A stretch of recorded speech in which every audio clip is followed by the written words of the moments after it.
Hey everyone, welcome back to Mindful Notions, where we help young professionals do more with less. I'm, as always, your host, Sam, and today it is episode 3 of Accessible Intelligence, which is a new series with my co-hosts, Austin, Hillary, and Megan, where we specifically talk about what it even means to be a working young professional or working professional in general in the age of AI. We're going to be talking about the latest Notion conference, which happened last week, Make with Notion. And if you don't know, Notion is a productivity tool that is one of the most popular productivity tools that tech community likes to use, but also hundreds of millions of others as well from around the world. And I wanted to do this recap and what that meant for the future of work in AI, because I think this is a good ratio of like one pretty avid user of Notion, that is me, and then three people that know of Notion, use Notion to their own extent, but not at an avid user level. I feel like that's a good representation of the ratio for the Notion user base as well. So I think maybe we'll start with just defining the Notion tool in your guys' words and preferences, because that's something I find reveals like different answers based on who you ask. So based on your understanding, how would you guys define Notion? Megan, do you want to kick us off? Yeah. You know, it's funny because I was not an avid user of Notion, and then I found about your Sam's content, and I started like watching your videos and learning more about how it's like a very modular tool and how, in many ways, it's a lot more customizable than any Google Docs or Google Drive. And just as a collaborative workspace is truly amazing for helping big teams kind of work together. Um, so yeah, I feel like you kind of introduced me through your content to what Notion is Right. um and how cool of a tool it can be, especially when collaborating with remote teams. Um, yeah, just a really great like workspace to help teams like work together and build workflows that work for them. Okay, awesome. I did not pay Megan to just say any of that. So let me just be clear. That was all of your own free will. Okay, great. Hillary and Austin, what about you guys? I can go next. Also, I don't use Notion very often. I think the extent to which, honestly, is using it for accessible intelligence for this podcast for us to really collaborate.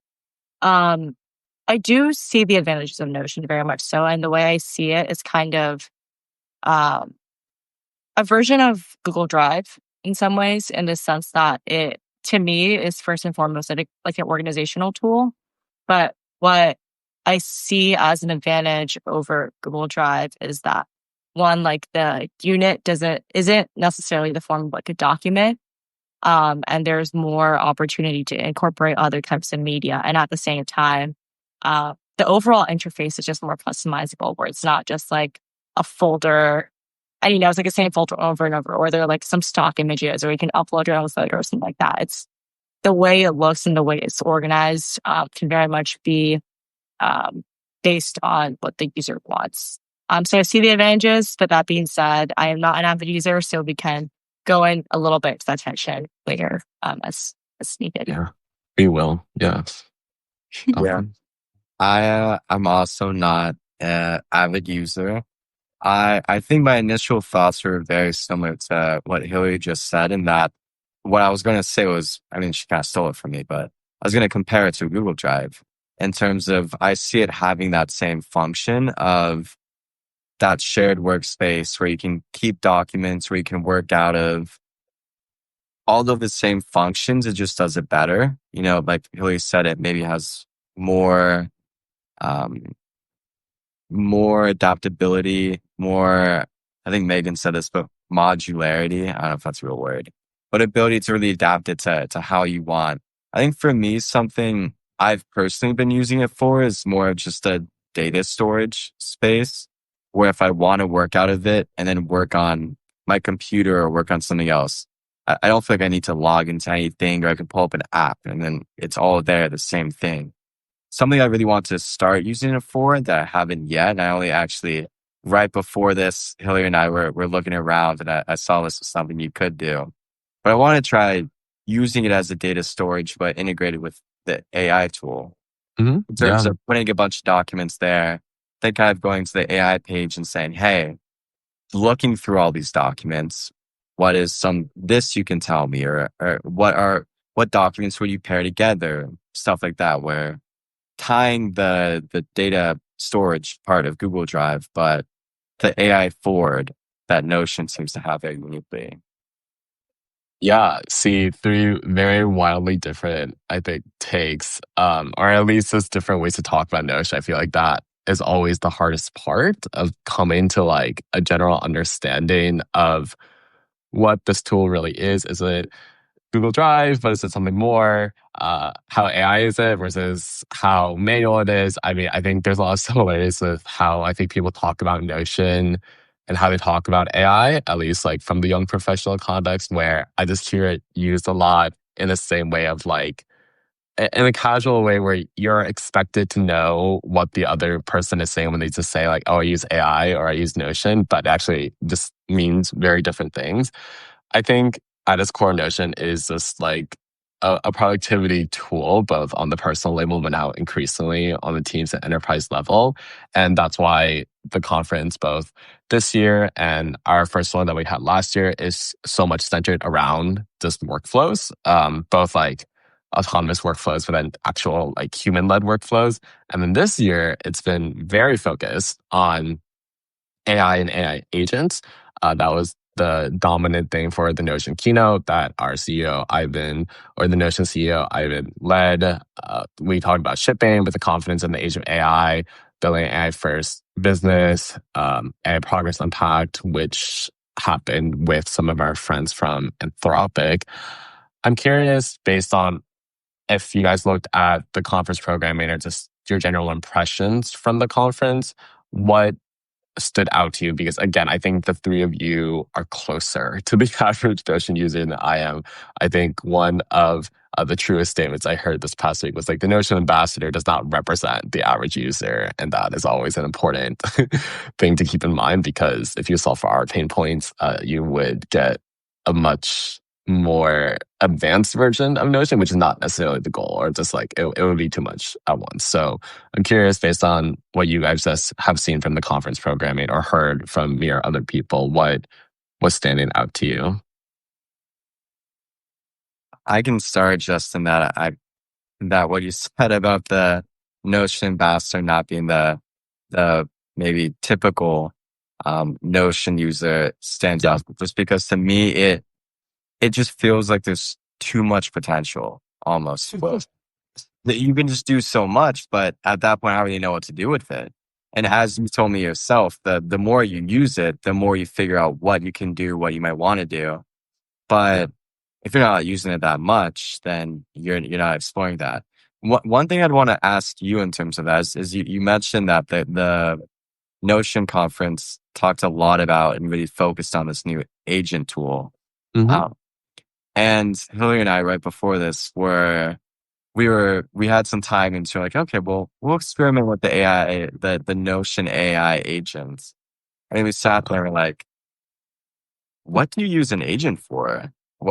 How is an agent different from normal AI? So maybe if you can you give us in your own words where you see this agentic tool coming in? Yeah, for sure. I think that is the question on a lot of people's minds, and it was still on a lot of people's minds after the keynote as I was talking to people.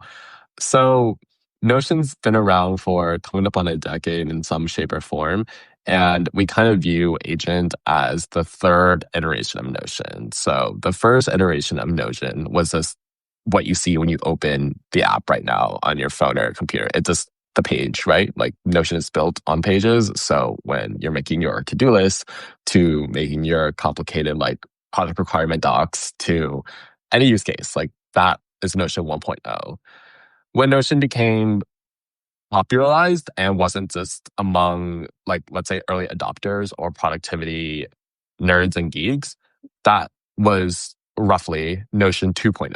And that is Notion databases. So pages come together. They can either just stay next to each other as pages, or we can form more complex systems where instead of pages just being next to each other, they can actually interact with each other. They're like subpages of a database, or they get transformed into graphs or table views or calendar views, which connects now to Notion Calendar. And that's where you get Notion 2.0, where you move away from the more simplistic just page setup and you get into some pretty complex systems where, again, yes, individuals have a lot of use for databases, but teams especially get a lot of use out of it. This is all roughly a sketch, of course. This era, it's almost like you're working in tandem with Notion AI. And Notion AI both has its own software, but can also integrate with your Claude, your Chat, your Gemini, the main AI LLMs. And it's trying to meet the moment of, especially for young professionals, where we've talked about it on this series, you are expected to like know how to work with AI. And that is a very nebulous term, like Notion, that is defined differently by each company. But essentially, if pages kind of form the foundation of this work and the databases started giving a structure to it, the agent era is supposed to work with you in order to make your work even faster. That's like the most ideal state. So instead of having to exit wherever you're working from, like name your workplace, you can do all of that within Notion and then also have agent just get rid of as much of the manual or admin stuff as possible. Agent cannot just edit specific pages. It can edit entire databases.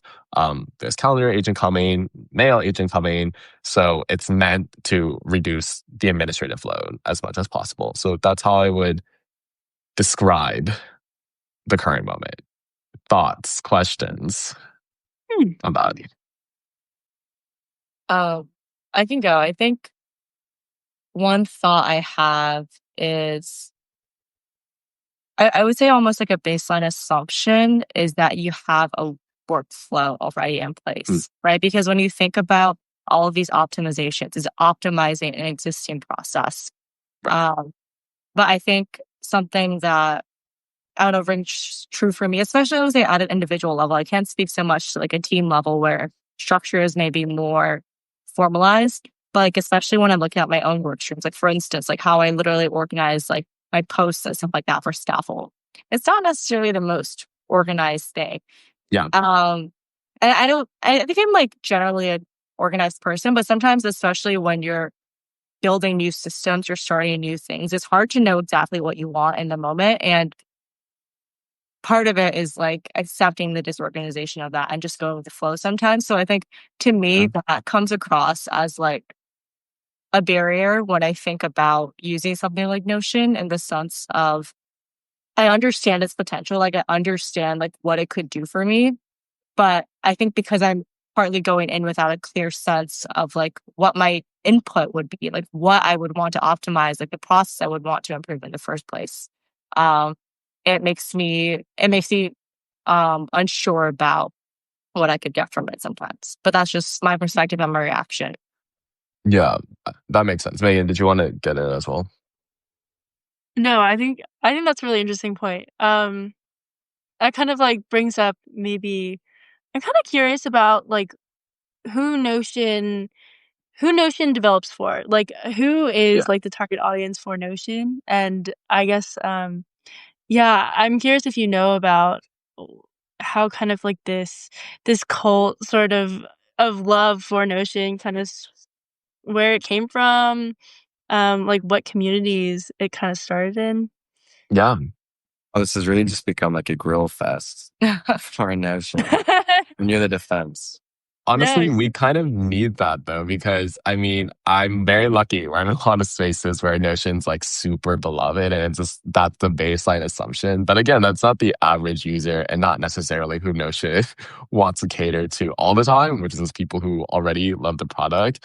I think this is a good point to say like all of these thoughts and views are my own. Like this is what I have experienced. This is in no way representative of the company, which is a separate entity. So I would say Notion.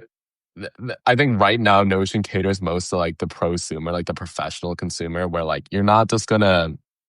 I think when you look at Notion from a personal standpoint of like all the tools you could use to do your Substack posts or do like your grocery list or do something that is more just on an individual level, like I personally think Notion is good, but I do think there's probably like more simple tools out there and more complex tools. Like I think there's a way to like manage the complexity up and down to like really get at your subjectivity because like the way you do your post, Hillary, is like different from how I do mine, which is like I probably have like less structure, honestly, because I'm not writing as much. So it's just more like a placeholder. And if I need it, then I will use it. Like that's how I treat our episodes as well. Like as long as there is a place to like put thoughts in. So I think it is already more work focused and it's increasingly becoming hopefully friendly to businesses to use it as well. Of course, we already have like pretty large enterprise clients, or Notion already has pretty large like enterprise clients and business clients. But I think that's the general direction if Notion as a knowledge management tool wants to really represent what the future of work looks like. It's really hard to get around being used by like really prominent companies like OpenAI uses Notion, Cursor uses Notion, Ramp uses Notion. And it's like that, I think that is where the company is going towards versus before it felt a little bit more of a mix between individuals and businesses. That's at least my understanding of it.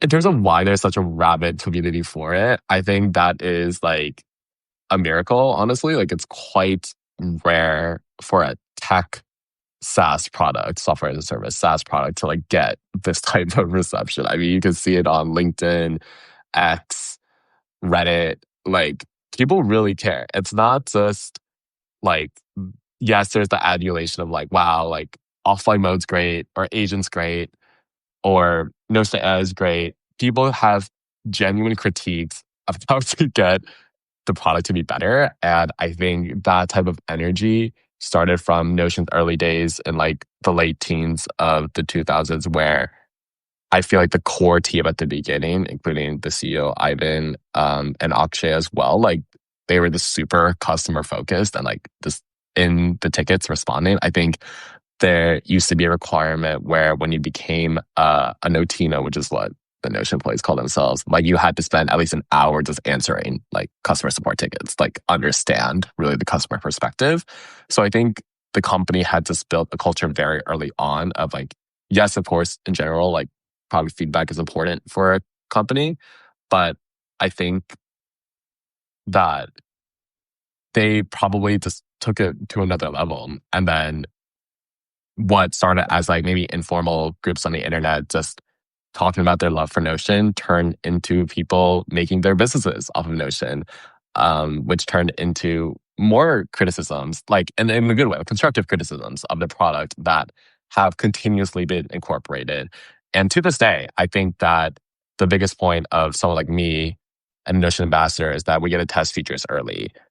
What we do with that in terms of like running our business, or in my case, like with my content and hosting Notion events, that can be separate. But I do think there is such a strong flywheel of like ambassadors giving really in-depth critiques and detailed feedback months before like Agent came out, for example. Like I remember the first time I played with Agent, I just felt so much excitement because it was a few months ago at this point where I was like, this could be like, and this is how I feel about Notion too. Like this could be really good. And I think that is a sentiment that you all can agree with. But it's got that sense of like, not only can this be really good, but I feel like I am part of this process. Like I feel like I am being asked for my input and it's being taken seriously. So I think that's why the community is so strong today, because like literally 2 full sessions of this one-day conference was run by Notion ambassadors. And it wasn't just like the community. It was, this is how I'm like making my livelihood from like this super music perspective to like small business perspective to designer perspective. Like it just kind of ran the gauntlet. So I think that's why it's so strong, because not only is the like the love for the product there, but it's because you could like make some sort of a living off of it. thoughts on that? That's really interesting to me. Um, I would actually be curious for this breakdown of you said there's significant enterprise use for this. And I would actually be curious to break that down a little bit more into, it's helpful for companies, but who exactly within the enterprise is benefiting? And specifically, I guess the distinction I'm thinking of is like between managers and the people being managed. And I actually recently interviewed someone for Musings, but something that came up during that is a broader critique about AI policy, but it's the sense that it comes top down, and for that reason, it's a lot harder for people to understand and personalize in a way that actually helps them optimize their work, right? And it's a somewhat imperfect analogy, but I guess what I'm trying to get at here is like when we think of like businesses using Notion, like is it kind of like going back to this question about customers, right? Is it kind of like the CEOs who are pressing for it top down? Is it like managers? Is it like every day just like workers within the company sort of managing their workflows? To what extent is it this like policy driven thing, if you will, or is it like just a platform that really encourages like personalization, like truly like for that like individual unit of a user? I don't know if that makes sense, but just some like distinctions in terms of when we think about like business uses and like who users are. I think that is a question the company is really thinking about, or if not, they have to think about, because there's an inherent tension between solving for like the lowest common denominator. I don't mean that like in a bad way. I just mean like when you're in an effective workplace, like everybody needs to be able to use it, right? Like the people from the most prolific users, like anybody's like crazy about Google Drive, to like the one who just checks it when they have to. Like that needs to be the system, because that is like the best enterprise software. There's a tension between that versus how well Notion does personalize. Like my Notion is very different from like, yes, the people here, but even other ambassadors, like they do crazy things with their Notions that like, yeah, I could probably figure out, and everybody on this call could as well, but it just would take so much time, and like it's so subjective and personalized, where there's that tension of like, okay, yes, technically, how do you make sure Notion can still be used by everybody on the team, from the CEO to the new hire? Because that should be the goal, but still allow for the flexibility for like the power users, like people like me, to really kind of take it to the next level. And I think that's why it was funny that with all of the agent releases at the conference, and again, just my perspective, I feel like the response was quite like figured it out. Like, okay, like I guess we're gonna figure this out. But when it was announced that like the database row permissions, where you could like individually share permissions for each database row, like the crowd went wild. And I think that's the tension that the company finds itself, where it's like, yes, like the company wants to meet the moment with AI, but at the same time, like what makes Notion so beloved is like when it listens to its users, and when it's giving like really practical ways to allow for that personalization. Like with database row permissions, for example, that means like anybody who just uses Notion like once every few months, like they'll only be able to see like what they need to see, right? Versus like originally, it was either you shared this database of maybe like thousands of like tens of thousands of entries, or you didn't. Like that, there was no in between. So I think that is a good example of a way that Notion has tried to like split the difference of like, yes, everybody from CEO to new hire should be able to use this like for their work, but recognizing that not everybody's going to use it at the same level, and the people who want to use more should be able to have those capabilities. I think that's a very interesting distinction, not just for managerial level versus active worker level. Not saying managers don't work, but I see also maybe there's a difference or a tension there in terms of whether it's Notion is marketed towards companies, enterprise, versus marketed towards a person to creatively use. And there's probably that similar level of where do you go in one direction versus another? And I know because I use one app for work, and I can't even imagine using it outside of work. But and I think that's just because it's so perfect for what it does in work in terms of organizing stuff. But I can't even begin to think of how I would want to use it in daily life. One, since you say that Notion is so good at taking personal opinions, criticisms, not that one is. Yes, Just to give please. a piece of personal unsolicited opinion. Yeah. I've interestingly see it very similar to Excel. And I say that because recently I've been going on a journey. I posted on my Substack, and I think you saw it, but trying to learn how to do quantitative analysis using Excel. So made ChatGPT give me a whole international affairs related homework assignments to do it. And if you would have asked me 2 weeks ago what I could do with Excel, it'd basically be what I would say right now with Notion, which is you can put information in it. Now there's through what else you do. But now, Hillary's shown me a little bit of our formulas and, ChatGPT helped. So now I know a little bit more. I'm a little more confident in terms of using it to actually do something that you can't do with other tools, or maybe that it specifically does better. And so I think for Notion, that is what I see as its biggest challenge, or maybe opportunity as well, is in terms of how it can differentiate. I know it sees itself, maybe correct me if I'm wrong, but sees itself as a catch-all, a do everything machine. But also, how can it necessarily differentiate itself from Google Drive?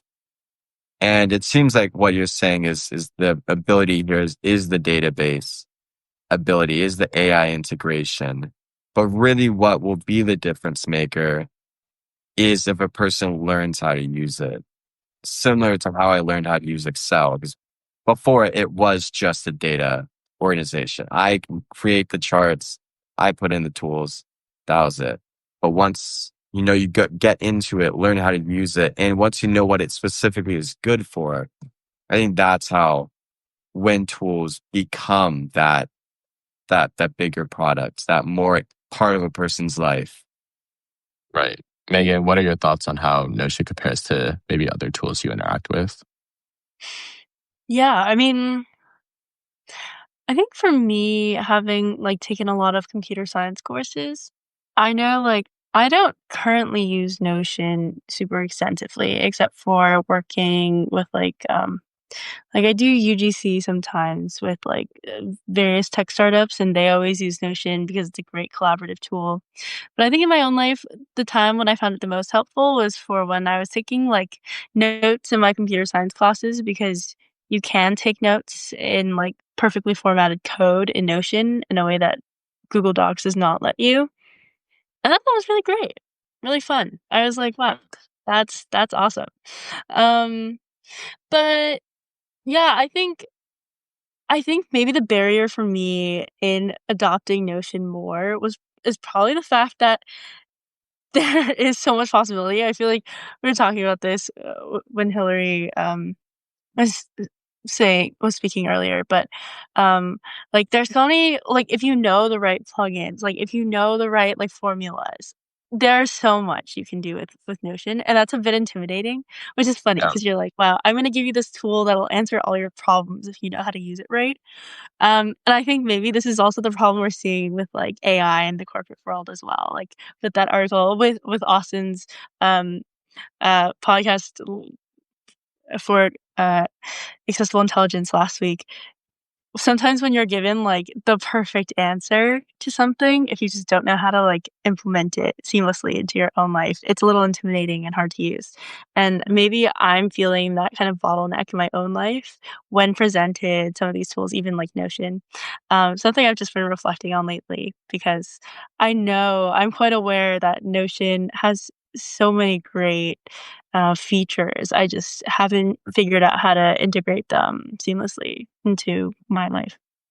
If I could actually ask Megan a quick follow-up to that, I kind of want to ask you a little bit about this conversation in the context of what you're doing as a founder? Because I'm sure like as you're building your own startup, like building your own product, you're also grappling with these questions about like, who is your audience? How do you make things accessible, right? And there's this tension between like, oh, I want to be able to give like as much as possible, but at the same time, like there is a bit of learning that people need to invest, right? So I guess like without like overwhelming the comparison, I'd be curious for you to talk a little bit about kind of what are the key accessibility considerations you're thinking through now with your startup, and like if you were to extend that a little bit further, like how does that perspective of you as a founder sort of connect to your experience as a user, in this case of Notion? That's a really good question. I actually feel like I hit kind of like a wall with this question earlier this week, which is so fun. Thanks for asking it. I think I came to the realization that so I'm like building a tool essentially to help strategy consultants do their work more easily, just like a end-to-end strategy consulting AI tool, or like a junior consultant sort of that works along with the consultant. And I came to the realization that a lot of people are just very capable and satisfied with using whatever makeshift kind of things that they've managed to use. They use like different AI tools for different parts of their workflow. It's not connected, but they actually don't really mind it. And so the thing that I've been trying to grapple with is if presented with a better tool, would people be willing to use it? And I think there's that question exactly is something that I've been trying to figure out. I think a lot of the times what AI tools do get wrong is that they don't take into account what infrastructures are currently existing. So that's like most industries use Microsoft products. If you build an AI tool you want to sell to an industry that uses a Microsoft product, you have to be able to integrate seamlessly into using Microsoft products or using Google Drive or integrate with Slack and make sure that you can have all these plugins with what's already there so that when you provide this additional solution that's meant to be the, Hail Mary, like, let me solve all your problems, it doesn't feel like much of a difference for the Yeah. user. And I think that's something that I've been trying to figure out a little more because I think that realization really clicked this week for me. So I spent all this time trying to figure out what the core problems were, but not asking the right questions to figure out how can I solve your problems, but in a way that where it doesn't feel like I'm changing anything about the way you currently do your work. I'm just helping you do it better. Yeah.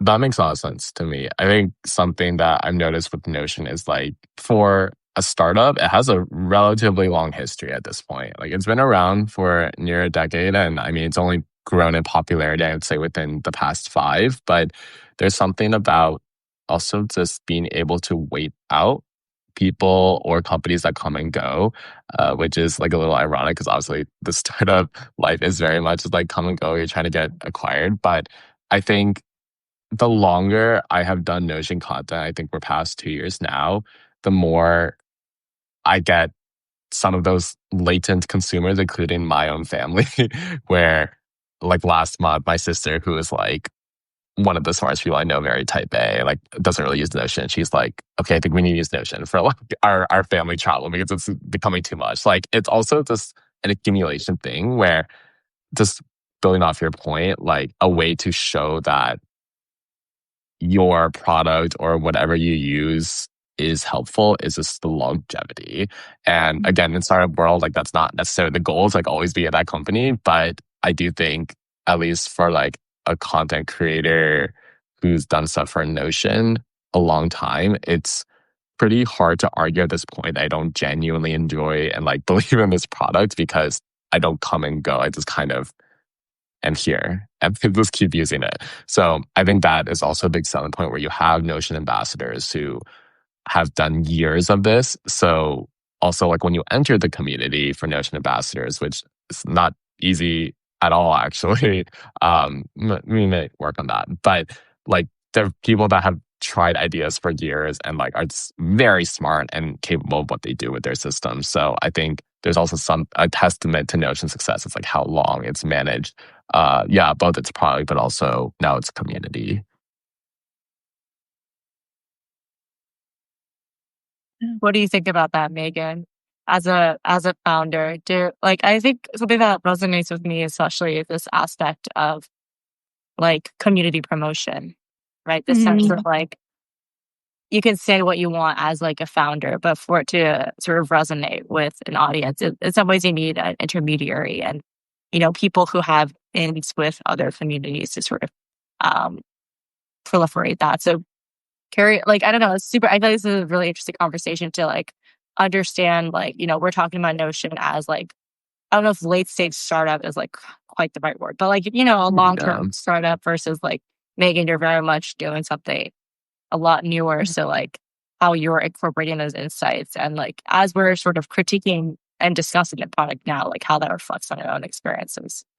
Yeah, I mean, something I've just been kind of in awe about hearing Sam talk about is just like this community that Notion has been able to foster, and hearing about the fact that it is the Notion ambassadors that really ran this whole conference. I think that's amazing. I mean, that's going to be the title. They built a product where like the users of the product want to triumph them, and I think that is such a win. I feel like as a founder, you want to build something that people love, but you also want it to grow like legs of its own, and you want people to take your product and just like take it to the moon and beyond. Like I feel like the job of a founder is to build something that people love to use, and for its users to then take that product and innovate on top of it, do things that even I would never have thought about as a founder myself to use it for.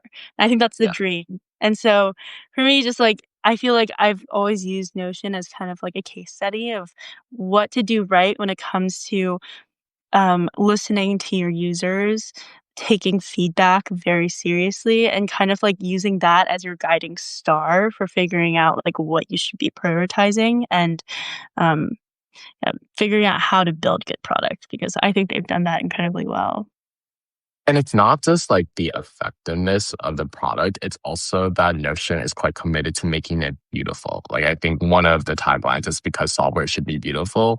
And that aesthetic piece often gets, I think, not underrated, but it doesn't seem as important as just like the functionality, right? Like the performance, the reliability of the product. But I do think Notion would not be where it is now, including the rabid ambassador fan base and power users, if you couldn't just make it as like pretty as you wanted. So I think that's a general undervalued thing, especially in startup world. Austin, did you want to get in? I was going to make a very valuable comment on the fact that Megan, you want to make a product that people love, yet you're targeting consultants. That's a little bit of, well, I don't know if any consultant will love anything they do. They're working. Maybe. Great. If you Maybe can they achieve that, if you can achieve that, I think that's your magnum opus. I think what you were saying, Sam, about making it beautiful, really, I think that is, honestly, the biggest aspect for me. It's maybe so simple. I love the dark mode of Notion. Yeah. It's so aesthetic. And it's really one of the only reasons I like writing on it is because it looks good. And I think that really is it. If you can make it have that Notion aesthetic, just like I think it's fair to say there's an Apple aesthetic, there's a Meta aesthetic.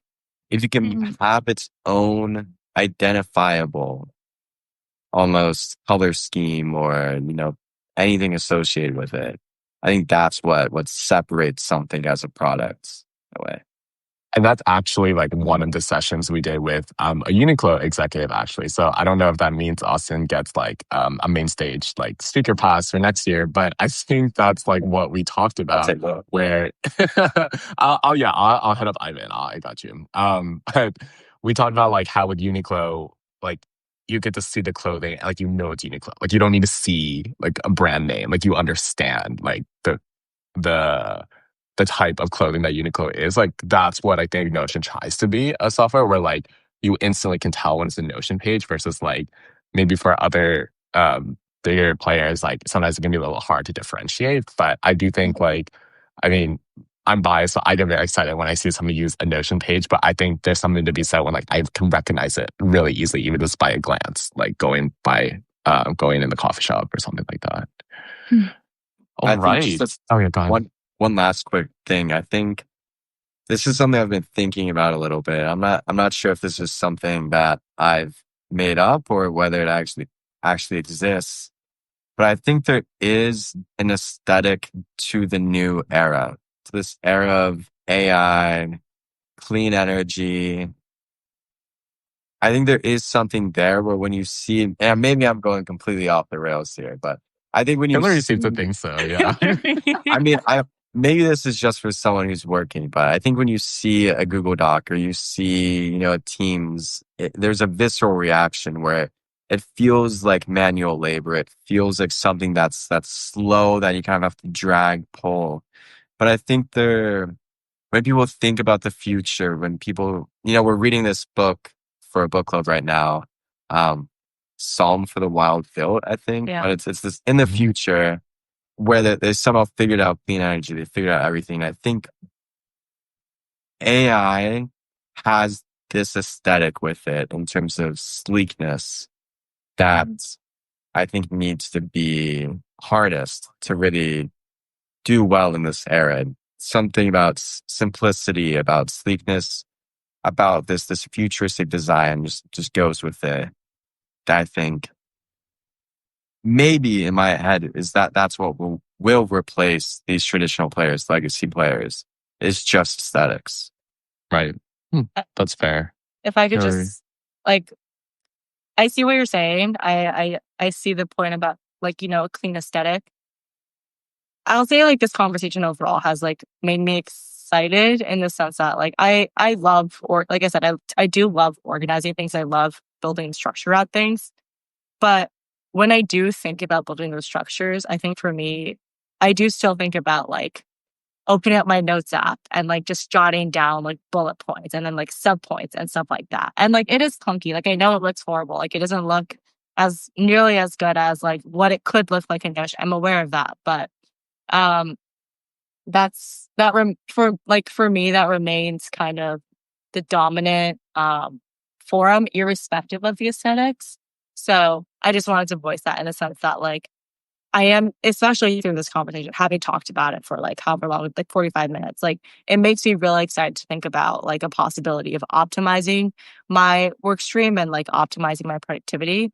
But I think it's that barrier that I guess, Notion is working through that to sort of I think it's especially to build that bridge between your own style, your own productivity, and making that look good. Because I think for a lot of people, it's well, I'm just a person. It doesn't matter how it looks, just my to-do list, right?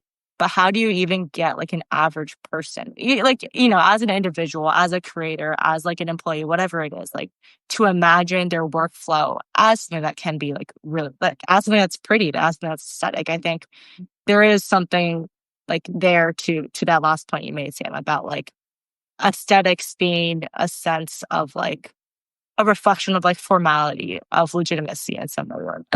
But well, I mean, the Notes app does not have dark mode, so I would say it's kind of aesthetic, but I could recall. Well, I mean, there you go. I think also we've talked about how in the age of AI, having taste and curation becomes exponentially more important because AI can have taste, but I think human taste is still very unique. And I've talked about that on previous episodes and different podcasts as well, but just building off that point as well. Let's close out with rapid fire segment. As you guys know, 1 to 2 sentence answers, but also it's not super strict, so feel free to elaborate as needed. Let's make sure we answer the title of this. So I'm going to first prompt with Make with Notion changes how young professionals work by blank. So Make with Notion changes how young professionals work by blank. We can do Megan, Hillary, Austin. Making collaboration easier. Okay, good. I'm glad. making organization accessible. Okay. I like going last this time, as I always say. I'm going to say by making something yet to be seen. At least for myself, so discovery phase. And I'll say by introducing agents to people who wouldn't use it otherwise. Make with Notion does not change how young professionals work by blank. Same order.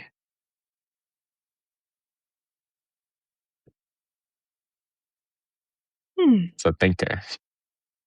Yeah.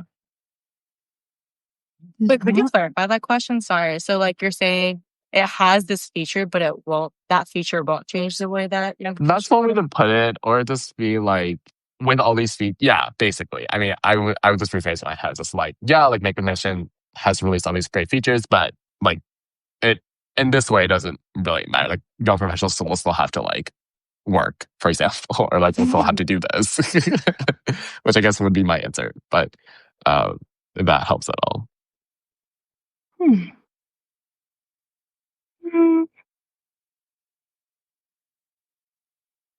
We could reverse the order. Yeah, let's reverse it. Yeah, you go, Austin. Yeah, I was going to say Make with Notion after that fifth word. It doesn't change how that people still have to work. And I think going back to what we were saying earlier with if it's enterprise use, there's something nice about making work easier, but at the end of the day, if it's still like you're getting told to do something, maybe that you don't necessarily want to, it might not change that aspect. For me, it doesn't change the fact that you still have to learn how to use Notion. Yeah, and I guess for me, it's kind of like the need for or the importance of creativity. Right. I agree with all three of those. I think it also doesn't change the need for the Notion community. I mean, I'm biased again, as I have been this entire time, but I think especially with Agent and whatever Notion 4.0, 5.0 looks like, they'll need the ambassadors even more because the gap kind of just gets wider between the company and its users. And that's what the ambassadors are there for. All right. I had another one in mind. I would use Notion more if blank. So this is a personal one, but how would you use Notion more if it had this feature or this capability? I guess any order, whatever, whoever's ready, please just speak for the continuity of the podcast. Okay, I've actually tried to use Notion to make like a Yossified personal budget tracker. Yeah. And Yep. it wasn't what I had in mind. Like it wasn't amazing, but I know the tech is getting there, just not yet for my Yossified budget tracker. Okay. We'll Yeah. keep tabs on that. Yeah. Yeah.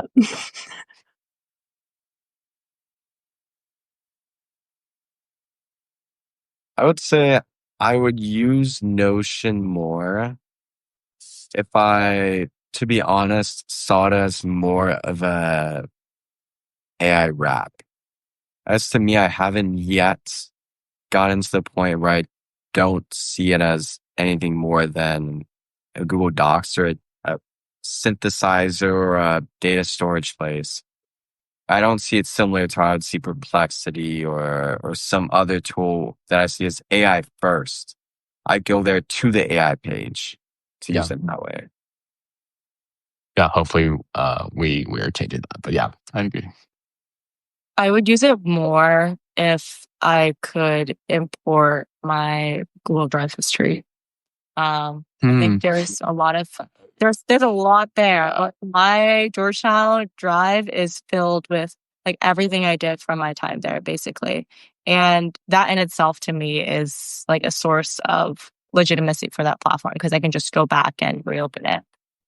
So okay, I might be able to. I mean, I don't have like a silver bullet for that, but yeah, that's one of the top use cases for like if a person's going to transfer over to Notion or not is if they can migrate their Google Drive data specifically. So I think the team's very aware of that. I would use Notion more if I'm actually waiting for Notion conferencing. I don't think it's a priority. I have not seen any product roadmaps, but I would love for Notion to have its own conferencing tools. Like, I don't know exactly how to make that like a Notion version, but they've done it with Calendar. They've done it with Mail. It's just like, it makes sense that you don't need to go to like Zoom or Google Meets if Notion just like had a way for you to, I don't even like structure how a call goes. Like, I just think there's a lot of possibilities there as somebody who, again, like lives and breathes video audio. Like that might just be a personal thing, but I'd love just like to not even exit a Notion page to like start a meeting that like a conferencing meeting. That'd be great. You can hop in and out and you can make it like a huddle. Like, I just think there's like so many good collaboration things out of that if Notion really wants to be like an in-house collaboration tool. But I'm sure I'm not the first person that's thought of that. All right, this has been episode 3 of Accessible Intelligence. To be determined the name. I think the young professional prompts maybe threw us off a little bit, so we'll see if that stays the same. The fun doesn't stop. We have 2 more episodes of Accessible Intelligence coming in the following Wednesdays, and we have more fun Notion content. So first, if you are in DC Thursday, October 2nd, which should be tomorrow on the day this comes out, you could have the chance to win some Notion swag. Not this is mine. And we do not have another, but I do have some Make with Notion swag that we'll be handing out at our first ever post Make with Notion DC specific event. I expect turnout to be high, especially because a lot of people that are going are my friends. So it'd be bad if they didn't. Not a threat, just an observation. What? Do we get them? Yeah. Like, we put in the work this episode. I will try to save some stickers in the back for you guys. But there will be more Notion merch opportunities, I'm sure, for you guys. Yeah, we'll figure that one out. And then if you're in London, Saturday, October 18th, please come support me and Megan. I'll include that link at the Cheerful Earful Comedy Podcast Festival, where we will talk about very fun things such as, can you fall in love with an AI chatbot? Our funny stories of AI, other people's funny stories. We will be combing Reddit and X. Also, if you have any funny stories, please send it our way. But we are taking the Notion train to DC and London. And with the rest of these episodes, I'm sure I will talk about Notion at some point. But this has been the main topic for this episode. I was running point on this, if that was not clear. And I'm excited to see what else we talked about. Anything to add, guys, before we sign out? Oh, cool. I'm done. Yeah. All right. Bye, guys.